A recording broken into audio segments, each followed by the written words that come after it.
Semangat pagi, Romo, Bapak, dan Ibu sekalian. Salam sejahtera untuk kita semua. Perkenalkan, saya Maria Angela Diva Villanova Diatenti, dosen program studi manajemen program sarjana Fakultas Ekonomi Universitas Sanata Dharma Yogyakarta. Perkenankan, pada kesempatan kali ini saya mendeskripsikan pernyataan diri dosen dalam Unjuk Kerja Tridharma Perguruan Tinggi atau PDD UKPT di bidang pengajaran untuk pokok pemaparan mata kuliah manajemen pemasaran yang akan terbagi menjadi dua bagian. Yang pertama, penjelasan tentang mata kuliah manajemen pemasaran, dan yang kedua, rekaman video proses pembelajaran secara khusus pada pertemuan kedua. Penjelasan tentang mata kuliah manajemen pemasaran terkait delivery, interaction, dan juga assessment terbagi menjadi beberapa bagian berikut ini. Yang pertama, berkaitan dengan deskripsi mata kuliah, kemampuan yang diharapkan, materi pembelajaran, sistem pembelajaran, metode pembelajaran, interaksi antara dosen dan mahasiswa, dan sistem penilaian pada mata kuliah manajemen pemasaran. Berkaitan dengan deskripsi mata kuliah manajemen pemasaran, suatu perusahaan memiliki tujuan bisnis yang pasti berorientasi jangka panjang. Untuk mencapai tujuan tersebut, perusahaan perlu menetapkan bisnis kompetitif strategi. Implementasi bisnis kompetitif strategi ini mencakup seluruh lini manajemen perusahaan, termasuk salah satu unsur pentingnya adalah manajemen pemasaran. Mata kuliah manajemen pemasaran hadir untuk memberikan pemahaman dan mendiskusikan konsep-konsep dalam manajemen pemasaran dan perumusan strategi pemasaran. Mata kuliah manajemen pemasaran bertujuan untuk menanamkan orientasi pasar dan nilai penting manajemen pemasaran dalam perusahaan atau organisasi yang sukses.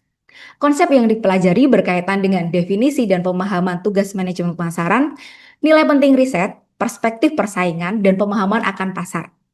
Perumusan strategi pemasaran yang dipelajari meliputi keputusan strategis berkaitan dengan segmenting, targeting, dan juga positioning, dan keputusan taktikal berkaitan dengan bauran pemasaran terkait produk, price, place, dan juga promotion. Kemampuan yang diharapkan berkaitan dengan capaian pembelajaran lulusan program studi atau CPL Prodi terkait sikap, pengetahuan umum, keterampilan umum, dan juga keterampilan khusus, dan capaian pembelajaran mata kuliah. CPL sikap yang pertama, menjunjung tinggi nilai kemanusiaan dalam menjalankan tugas berdasarkan agama, moral, dan etika. Yang kedua, menghargai keanekaragaman budaya, pandangan, agama, kepercayaan, serta pendapat dan temuan orisinal orang lain. Yang ketiga, bekerja sama melalui kepekaan sosial serta kepedulian terhadap masyarakat dan lingkungan.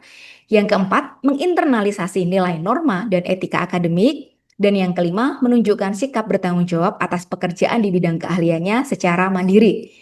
CPL pengetahuan umum yang pertama, menguasai konsep dan materi dalam fungsi-fungsi bisnis dan kewirausahaan.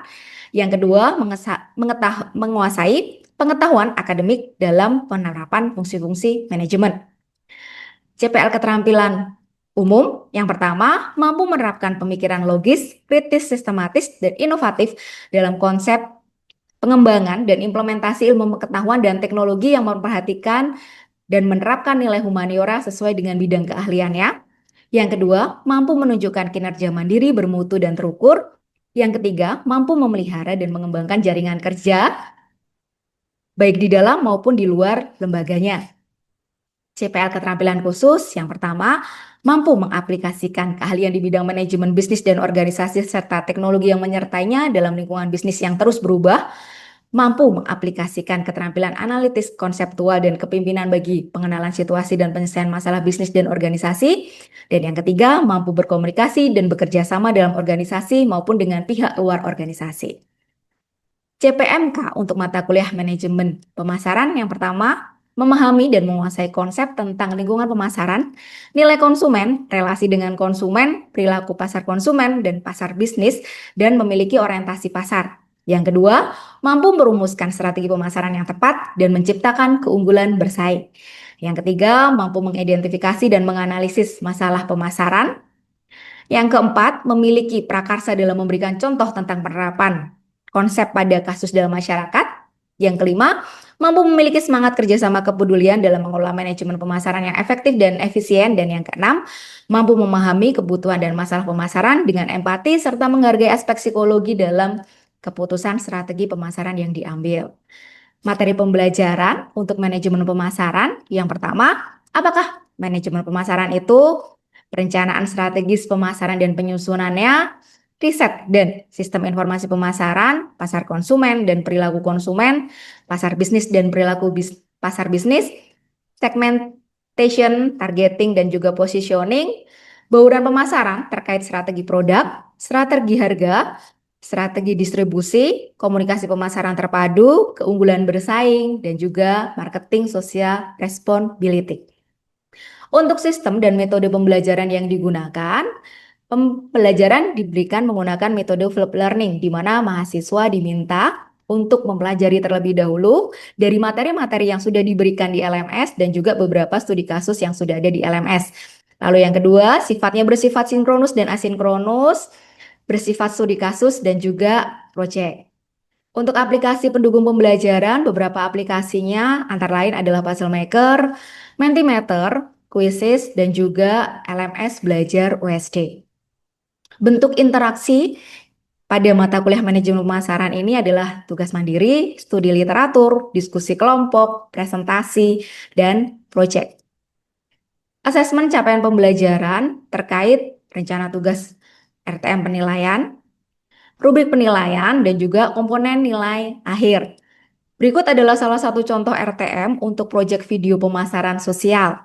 Dan ini adalah salah satu contoh rubrik penilaian untuk tadi tugas proyek video, di mana teman-teman mahasiswa diminta untuk membuat video pemasaran sosial yang diupload di sosial media, lalu akan dipresentasikan berkaitan dengan video tersebut untuk dilihat kesesuaian materinya, bentuk video proyeknya seperti apa, like dan views-nya seperti apa sehingga didapatkan nilai akhir.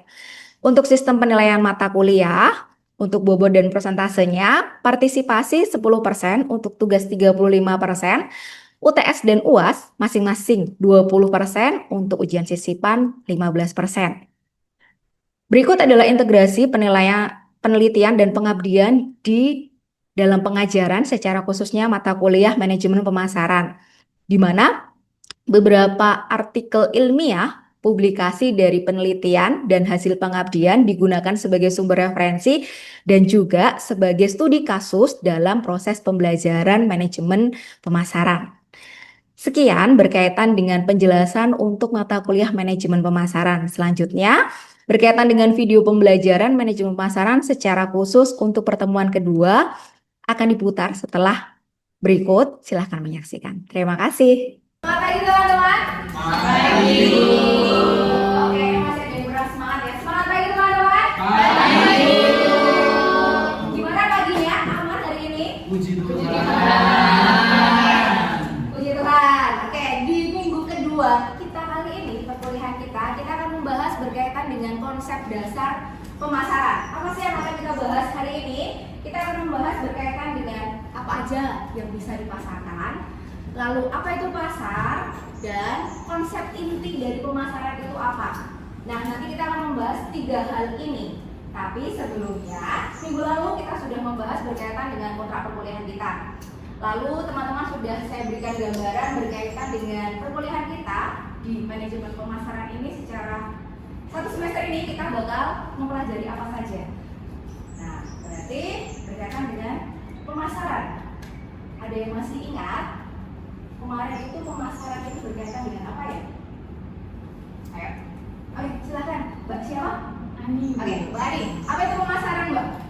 Oke, baik. Jadi pemasaran adalah serangkaian aktivitas dari proses penciptaan, pengkomunikasian, penyampaian dan pertukaran penawaran sesuatu yang bernilai bagi konsumen, pelanggan dan mempertahankan pelanggan. Oke, berarti pemasaran itu adalah rangkaian aktivitas berkaitan dengan apa yang pertama?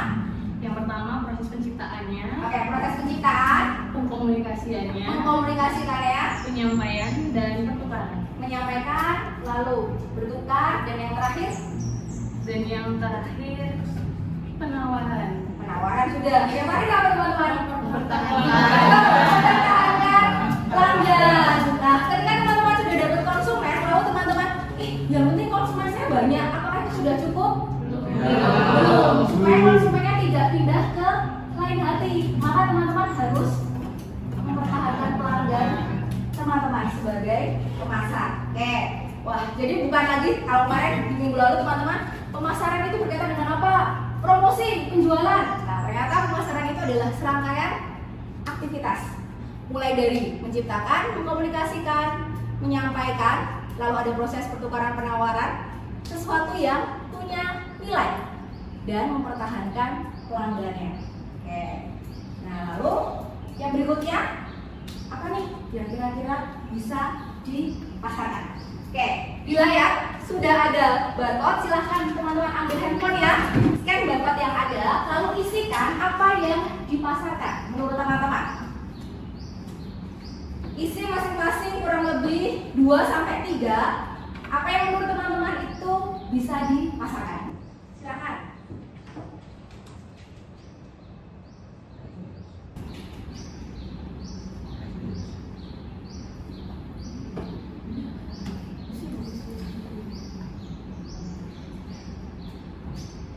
Bisa timnya? Bisa. Oke. Apa yang dipasarkan? Raja Ampat. Oke, ada yang lagi pengen Raja Ampat nih kayaknya. Lalu pengalaman, orang, ide, barang, tempat, produk, organisasi, jasa, Coca-Cola, angin, perjalanan. Nah, yuk, typo yuk. Oke, ini jangan sampai ada di tugas teman-teman ya. Oke, Raja Ampat ini berarti berkaitan dengan apa teman-teman? Kalau Coca-Cola? Barang. Oke. Wah, kayaknya sudah pintar-pintar sudah membaca semua ya. Sudah. Oke, kita coba lihat kembali berkaitan dengan apa yang dipasarkan. Tadi teman-teman sudah menjawab juga dan jawaban teman-teman beberapa sudah betul. Ada jasa, kegiatan, pengalaman, orang, tempat, properti, organisasi, informasi, ide, dan barang. Ada yang mau memberikan contohnya? Kalau barang dan jasa kayaknya teman-teman sudah punya gambaran ya. Sudah jelas nih barang dan jasa itu teman-teman pasti sudah bisa membedakan bentuknya. Kalau kegiatan, contohnya workshop, terus konser, betul. Terus yang hari Minggu kemarin ada? Orang fun. Oke. Kegiatan yang tadi kita nih ya, lari-lari. Oke. Lalu yang berikutnya pengalaman. Dufan. Oke, masuk Dufan cek. Fun. Cek di Jogja Dufan ya. Oke. Ini percaya kalian ya kayaknya dulu pernah di Dufan dan di Kids Fun. Kalau orang, contohnya influencer.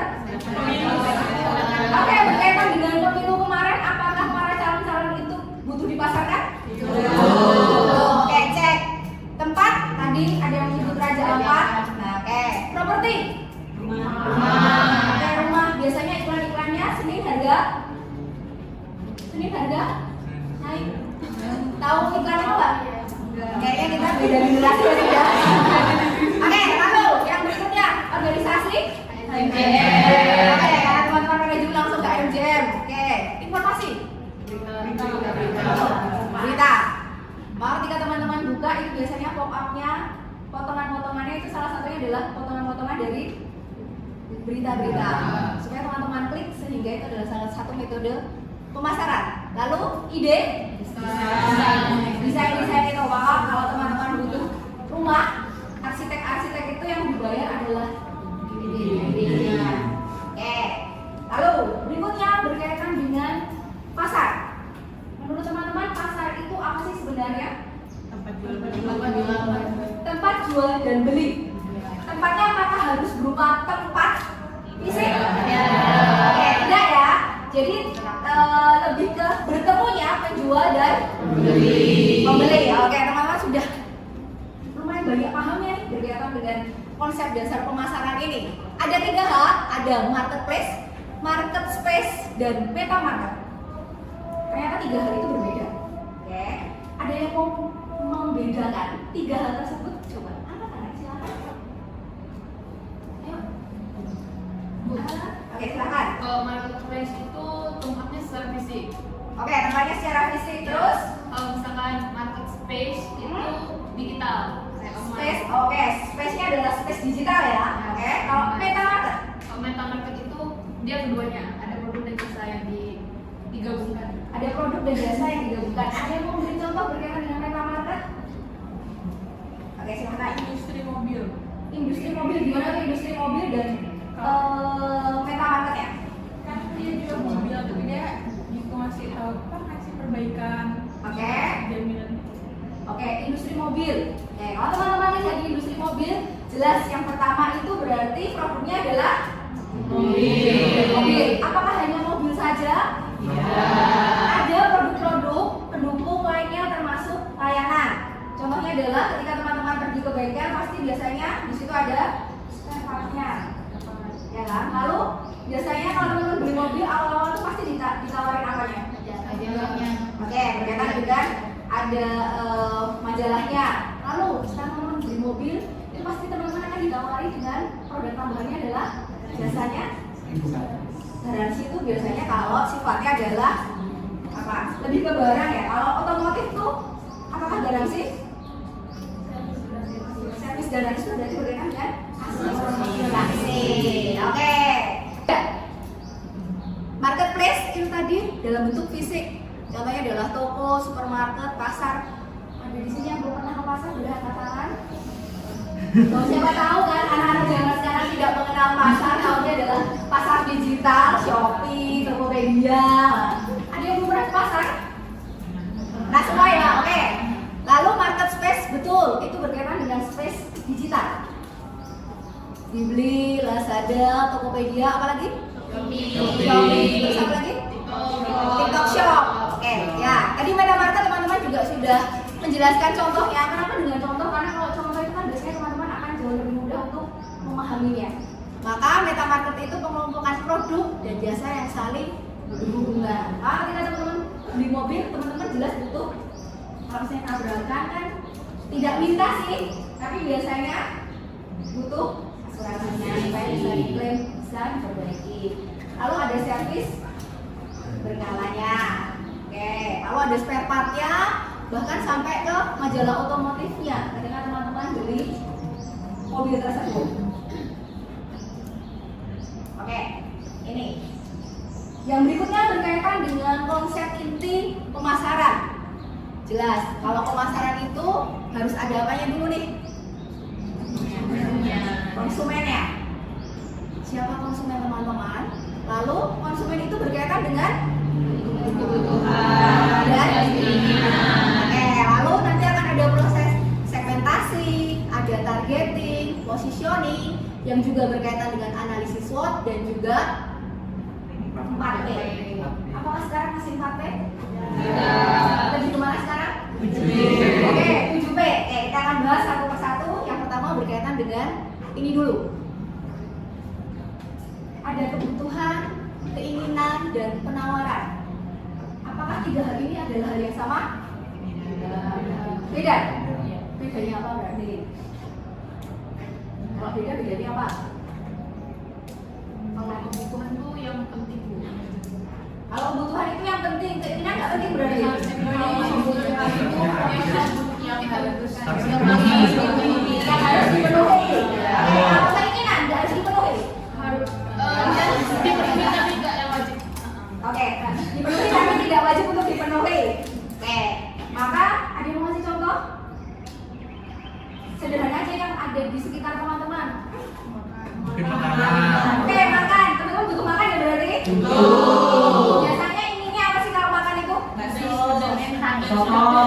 Soto, hentai, oke, sushi. Berarti teman-teman keinginannya adalah makan sushi nih. Bisa nggak itu teman-teman lakukan setiap hari? Biasanya itu teman-teman dilakukan kalau oke, kalau promo biasanya. Atau kalau uangnya lagi banyak. Uangnya lagi banyak tuh biasanya di awal bulan. Oke, betul. Berkaitan dengan kebutuhan, keinginan, dan permintaan. Maka pemasar itu harus memahami kebutuhan, keinginan, dan permintaan konsumen. Oke, saya punya logo ini. Ada yang asing dengan logo ini? Oke, ada yang mau mencoba mengkaitkan contoh Gojek dengan permintaan, keinginan, dan juga kebutuhan.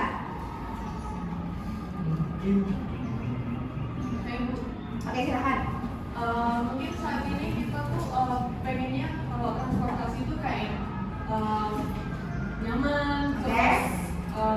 cepat dan murah gitu. Nyaman, cepat, murah. Udah itu aja. Aktivitas Praktis. Dan oke, sangat teman-teman Gen Z sekali ya.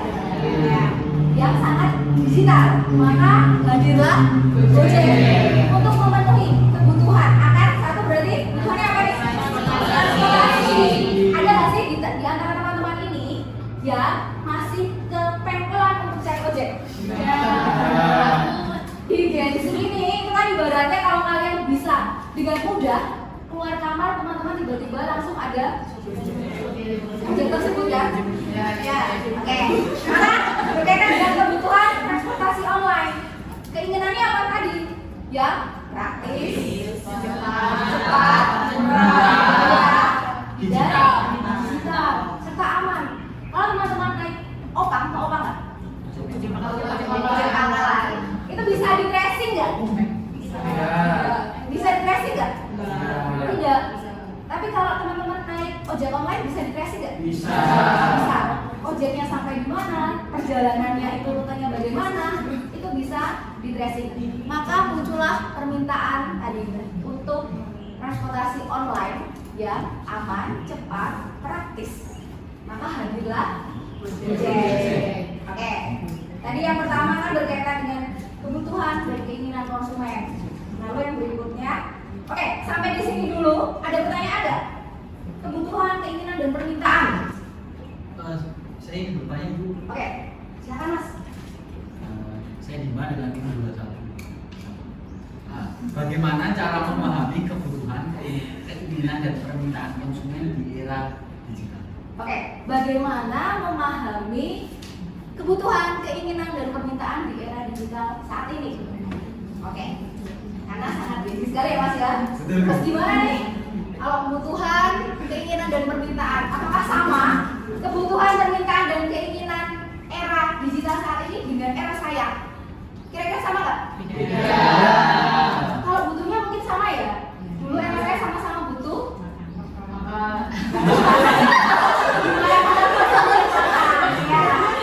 Kayak kebutuhan transportasi deh misalnya, pasti butuh. Cuma berkaitan dengan keinginan dan permintaan terutama di era digital saat ini. Nah, ada yang mau mencoba memberikan pendapatnya berkaitan dengan tersebut supaya Mas Bima lebih punya gambaran. Silakan. Oke, silakan Mbak. Ya, kalau misalkan cara memahaminya mungkin maksudnya misalnya Bu, saya kasih contoh kebutuhan saya pakaian gitu. Oke, kebutuhannya pakaian. Nah, untuk setiap hari dipakai. Terus tapi keinginan saya itu saya punya lifestyle sendiri. Oke, punya lifestyle sendiri. Oke, style punya. Oke, terus? Style berarti style Korea gitu. Oke. Bisa Korea ya. Oke, terus? Akhirnya jadi kebutuhan pakaian saya tuh menurut keinginan saya lifestyle, jadi saya cari fashion tuh yang Korea gitu. Oke, cari informasinya di mana Mbak berarti? Di sosial media kayak platformnya Lazada. Maksudnya Lazada itu adalah berarti untuk proses belinya. Tapi ketika untuk mengikuti perkembangannya di mana?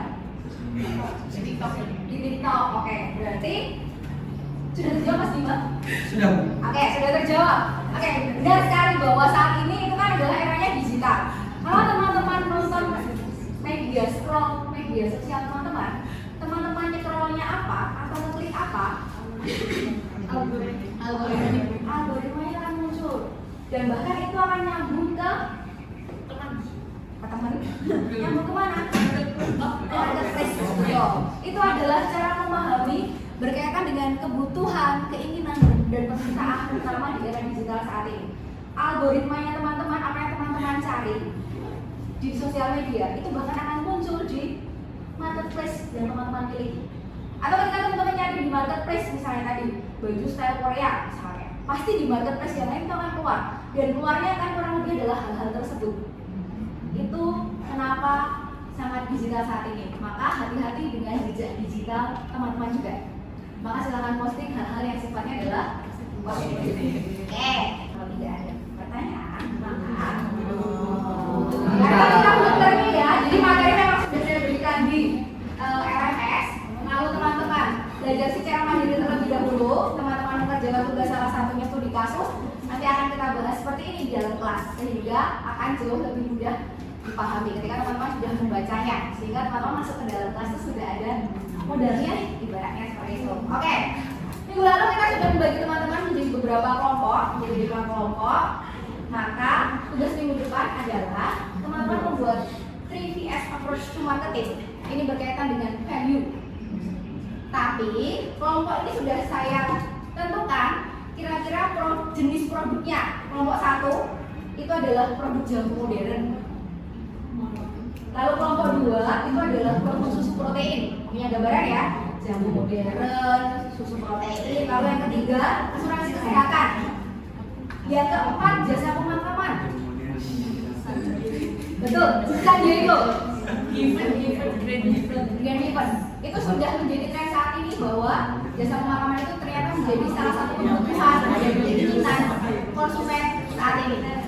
Karena kan kalau teman-teman ingat apakah mencari pemakaman itu semudah itu? Tidak ternyata.